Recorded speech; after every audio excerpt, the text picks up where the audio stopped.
לק. אוקיי, אפילו אמר לי recording process. טוב, יפה מאוד, תודה רבה. מי זאת הייתה?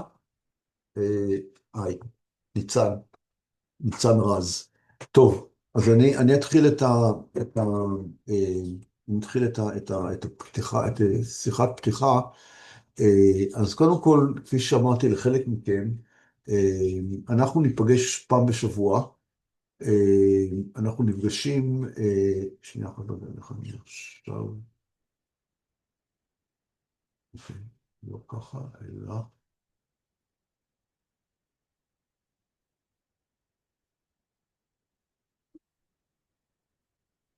ספיקר, אוקיי, ככה זה טוב. אז אנחנו נפגשים פעם בשבוע בימי, אנחנו נקבע ביחד באיזה יום אנחנו ניפגש. כל פגישה היא סדר גודל של, לא סדר גודל, בדיוק חצי שעה, אז תשתדלו להגיע בזמן. אה, יהיו 14 פגישות בערך בסמסטר א', ו-14 פגישות בסמסטר ב', ככה זה יוצא. אה, רציתי לומר או להזכיר לכם שאני מנחה, אני לא מרצה, זאת אומרת, את העבודה אתם עושים לבד, בעיקר בבית, ואני, כמובן, הרעיונות באים מכם, ואני רק תפקידי לוודא שהרעיונות שלכם ברי מימוש, ואיך לעשות אותם בצורה הכי טוב, לממש אותם בצורה הכי טובה. הפגישה, בכל פגישה היא מתחלקת לשלוש. יש קודם כל נדבר על התקדמות שעשיתם מהשיחה הקודמת שהיינו.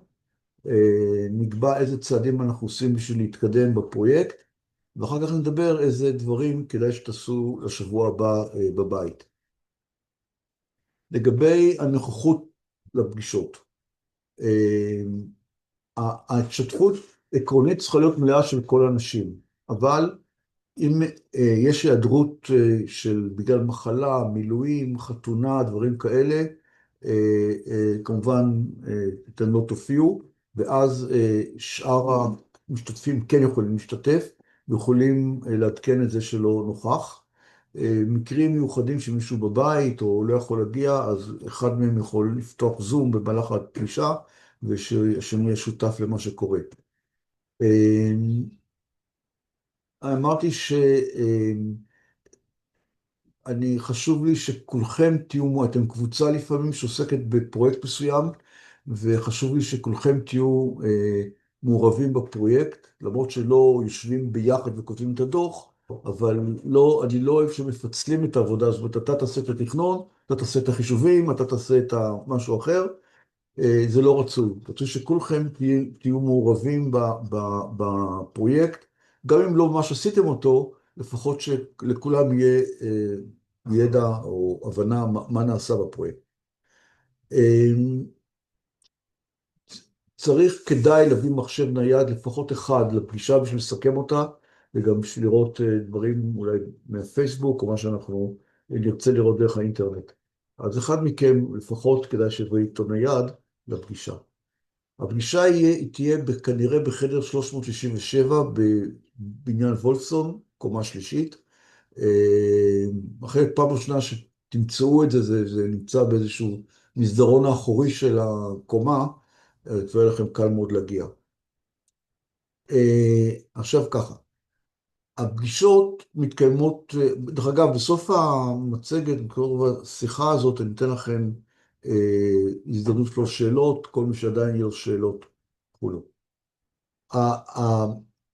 הפגישות מתקיימות, אנחנו נקבע ביחד את מועדי הפגישות, זאת אומרת, אנחנו נעשה את הפגישה או ראשון או שני או שלישי, אני אעביר מיד, עוד הערב תקבלו סקר של לשאול אתכם איזה יום נוח לכם מבחינת ימות השבוע, ואנחנו נעשה לפי דמוקרטיה, הרוב, זאת אומרת מי שהכי מתאים, הרוב מתאים, זה יהיה היום שבו אנחנו נקיים את הפגישות.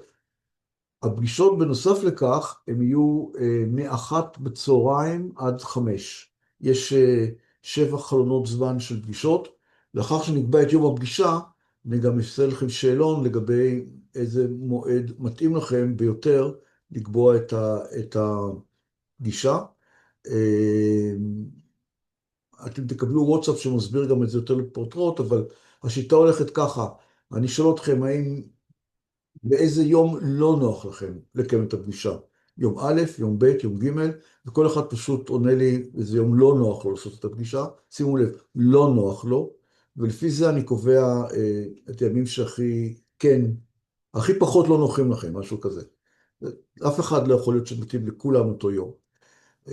אותו דבר לגבי המועד של הפגישה בתוך אותו יום, אותו נגיד אם זה שעה אחת, בשעה אחת וחצי, בשעה שתיים, איזה שעה נוח לכם לקיים את הפגישה, נעשה אותו סקר שני, נעשה גם אותו. גם אחרי שקבענו את השעות פגישות, אם תרצו להצליב ביניכם, אני לא אתנגד, ניתן שאתם תגידו לי אותו. זה פחות או יותר לגבי, נאמר, המנהלות שקשורות קיום הפגישות ותיאום הפגישות ומועד הפגישות וכו'. אוקיי, דיווח ומטלות.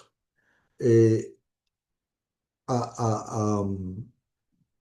הדבר העיקרי שאתם עושים במשך השנה זה למעשה אתם צריכים לעשות דוח סופי.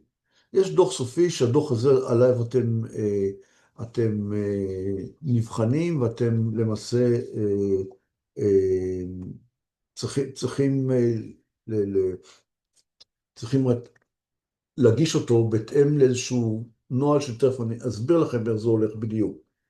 ה- ה- אנחנו כבר מהיום הראשון מתחילים לכתוב כביכול את הדוח הסופי. זאת אומרת, הדוח הסופי זה השתלשלות של כל ההחלטות וכל הדיונים שלנו במהלך הפרויקט מהיום הראשון. לכן אני מציע לא לחכות לסוף השנה ואז להכין דוח סופי, אלא כל שבוע לסכם את מה שעשינו לגבי הדוח שאנחנו רוצים לעשות. יש אפשרות להכין מה שנקרא דמו. אתם צריכים בשלב יותר מאוחר להחליט.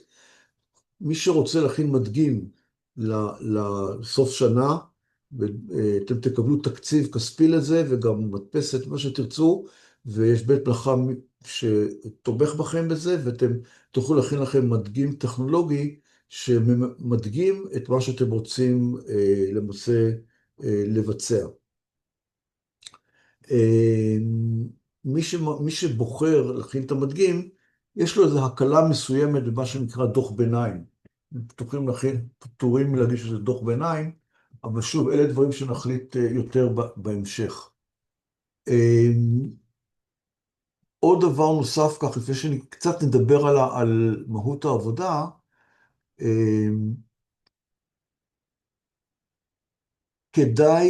כדאי שתגיעו בזמן לפגישות, כי זה כמו קופת חולים כזה, זה כאילו, אם קבעתי לכם פגישה בשתיים וחצי מסתיימת, מי שתהיו בשתיים ורבע, יש לכם רק רבע שעה לפגישה.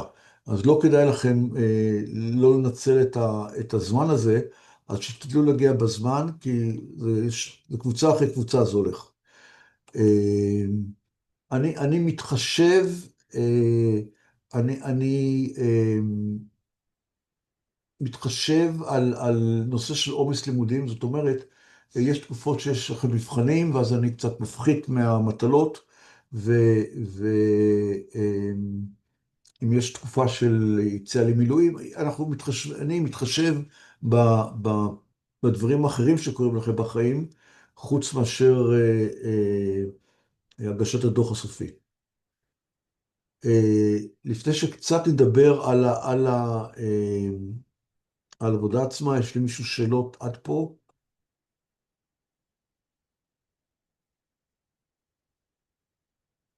אוקיי, כנראה שלא. אז בואו נדבר קצת אה, על העבודה עצמה. תראו, כל אחד, אני לא יכול להיכנס עכשיו נגיד, איך אני אגיד את זה, לעבודה עצמה, כי כל אחד יש לו פרויקט אחר, ממש אחר לגמרי. אין שום דבר משותף בין הפרויקטים, אבל מה שכן יש משותף זו תוכנית העבודה. זאת אומרת, אנחנו עובדים לפי איזשהו נוהל אוניברסיטאי, וגם, דרך אגב, הוא די דומה גם מה שקורה בתעשייה.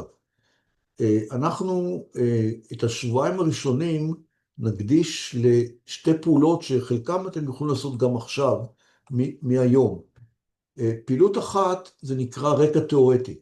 למה הכוונה? הכוונה היא, מי שעוסק למשל, סתם אתן לכם דוגמה, אחד שעוסק בסרטן העור, יתחיל להתעניין באיזה סוג סרטנים יש, מה רוצים לבדוק, מי רוצה לבדוק, כאילו להתחיל להתעניין ברקע התיאורטי שקשור למה שאתם רוצים לעסוק בו. אותו דבר, לדוגמה, זרוע רובוטית לנכים, אז מה הצורך של הנכה, איזה דברים נדרש, הנכה צריך לבצע במסגרת הפרויקט שאתם רוצים לעשות, וכן הלאה וכן הלאה. או ניתוחי חזה, אתם יכולים להתחיל להתעניין מה זה ניתוח חזה, איך עושים אותו, מי עושה אותו וכולו. זה הרקע התיאורטי שקשור לפרויקט. עדיין לא קשור כהוא זה לפתרונות שלכם. זה קשור אתם חייבים להיות די מקצוענים בנושא שאותו בחרתם כנושא, מבחינת רקע כללי. השלב הבא זה נקרא ניתוח מצב קיים. זאת אומרת, זה שבוע אחרי זה, שוב, זה גם מה שאתם יכולים להתקדם. אנחנו ממש לא רוצים להמציא את הגלגל. אנחנו לא רוצים לקחת משהו שכבר קיים ולעשות אותו שוב. הם חבר'ה צעירים, חבר'ה עם המון דמיון, עם הרבה מחשבה. אנחנו רוצים לעשות משהו אחר. משהו יותר טוב, יותר יעיל, יותר ירוק, יותר צהוב, אני לא יודע מה. אבל אתם צריכים לדעת מה קורה היום בתחום הזה, לפני שאנחנו מתחילים לחשוב על מה אנחנו רוצים לעשות בפרויקט עצמו. אז אלה השבועיים הראשונים המאוד מאתגרים, שבו אנחנו נתחיל להיכנס, לצלול לתוך התחום שאתם בחרתם כנושא שהוא פרויקט בר.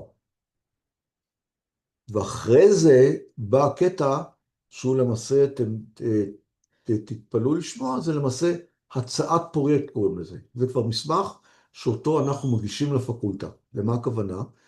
אני כתבתי איזשהו משהו מאוד כללי בנושא הפרויקט. כתבתי, אני יודע מה, ניתוחי חזה.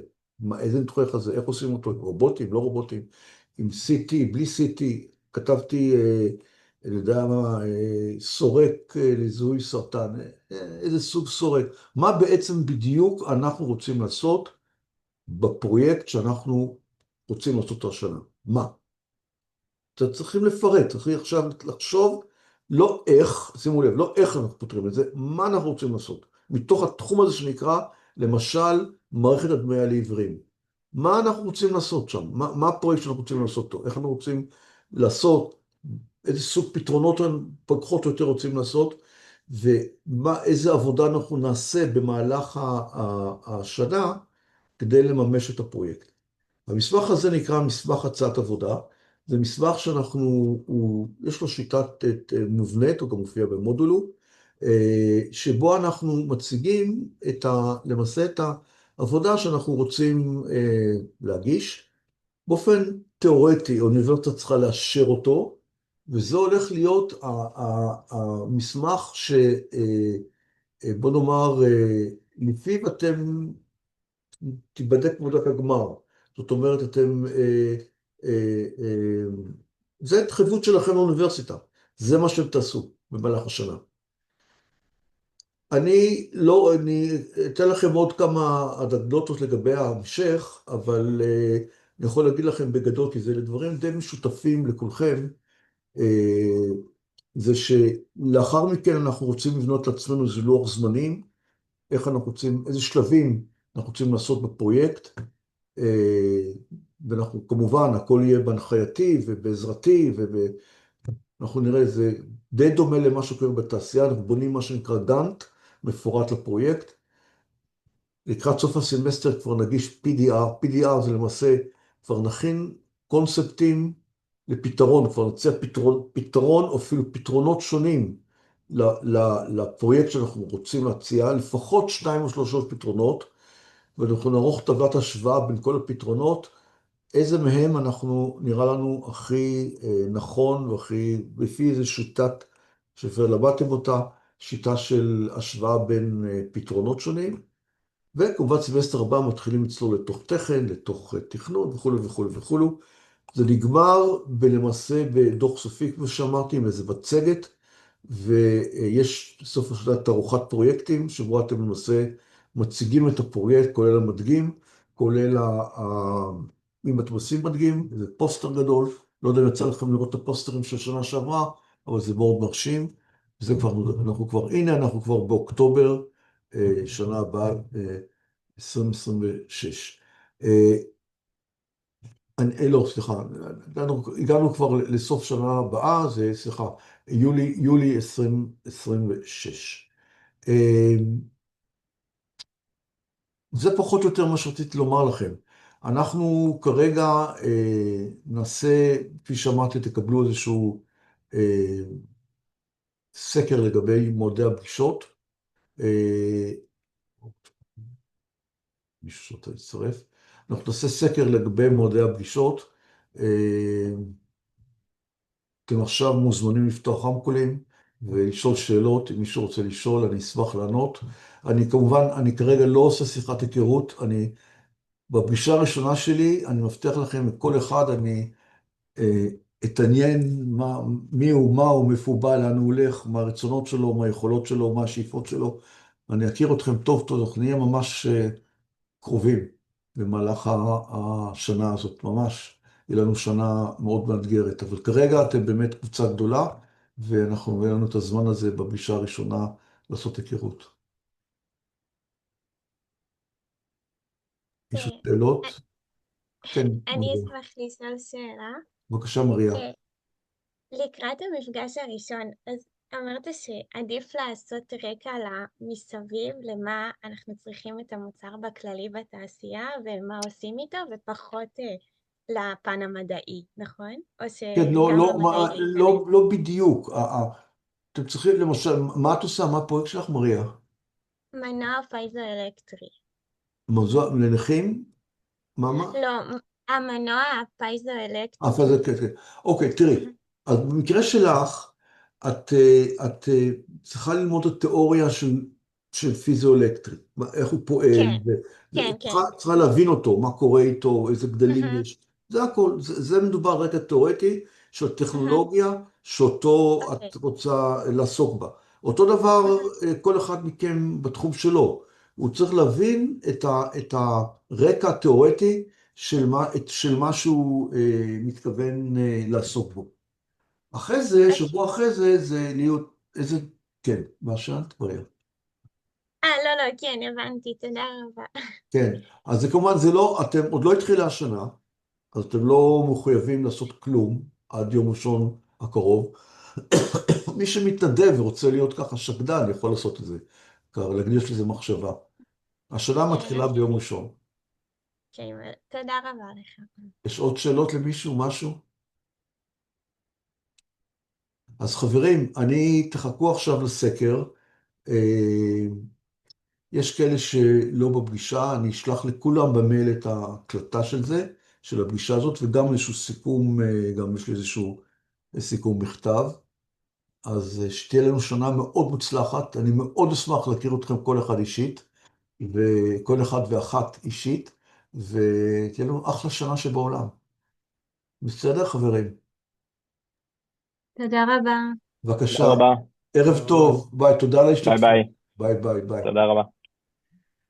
תודה